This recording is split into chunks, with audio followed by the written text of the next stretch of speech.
We are Custom Video Commercials. Call us. Let me ask you this important question. What if you could have a near endless stream of exclusive red-hot buyer leads who are ready to pay you and will be happy to refer you to their friends and family without ever having to spend huge amounts of money on print and online advertising? Now, pick up the phone and please call me so we can get started collecting your exclusive search leads today. Take advantage of this powerful lead generation strategy. Take action now, and I look forward to sending you exclusive leads. We are Custom Video Commercials. Call us. Cook and many other nonpartisan independent pollsters now saying that the Senate is likely lost to the Republicans.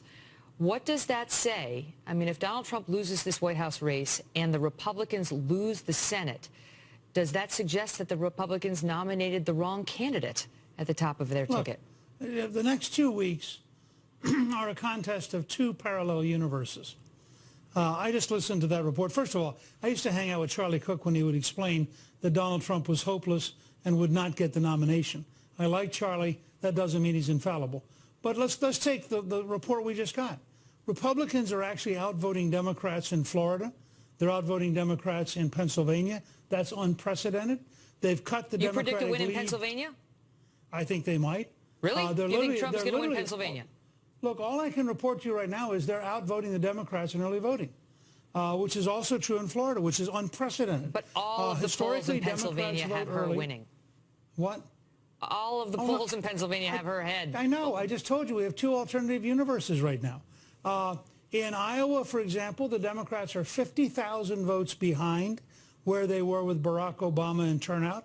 The governor is very confident we're going to carry Iowa, which Obama carried last time. I could just carry you through case after case like this. In Minnesota, we're almost certainly going to win the congressional seat up around Duluth, which is a very Democratic area, but it deeply dislikes Hillary Clinton.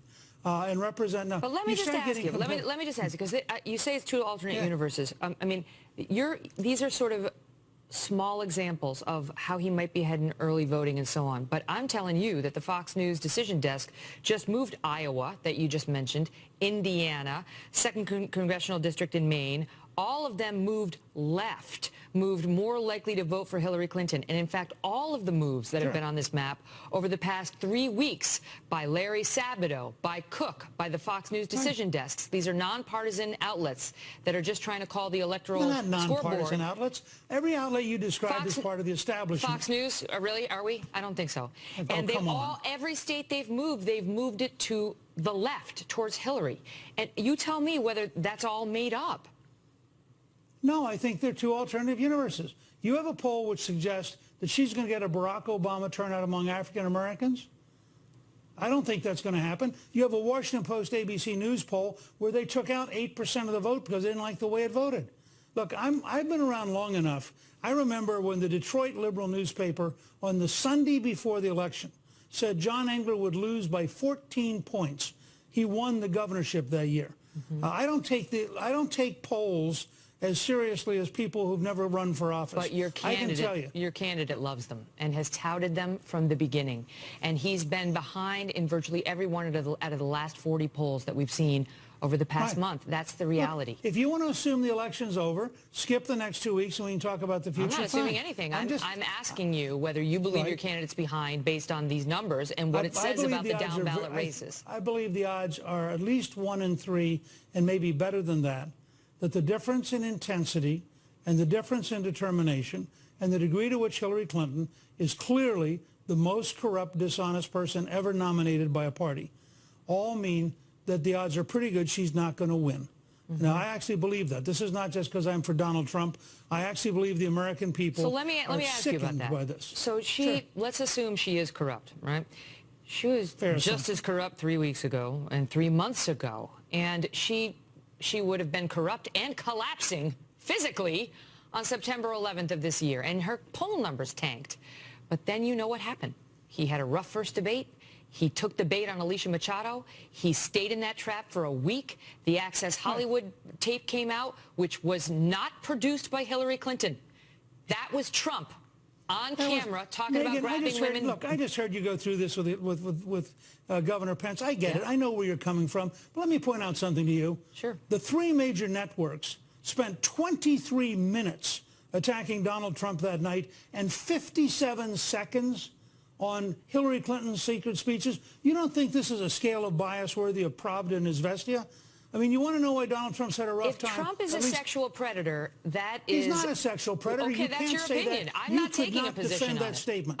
I'm not sick taking a and position tired of on people like you using language that's inflammatory, that's not true. Excuse me, Mr. Speaker. Donald you have Trump no idea whether it's true or not. What we know is that there are at least... Neither do you. That's right, and I'm not taking a position on it, No, unlike yes, you are. When you use the words, you took a position. So what I think said it's very is unfair of you to do that, Megyn. Incorrect. I think that is exactly the bias people are upset by. I think that your defensiveness on this may speak volumes, sir. No, what I said let me just is... suggest to you. No. Let me make my point, and then I'll give you the floor.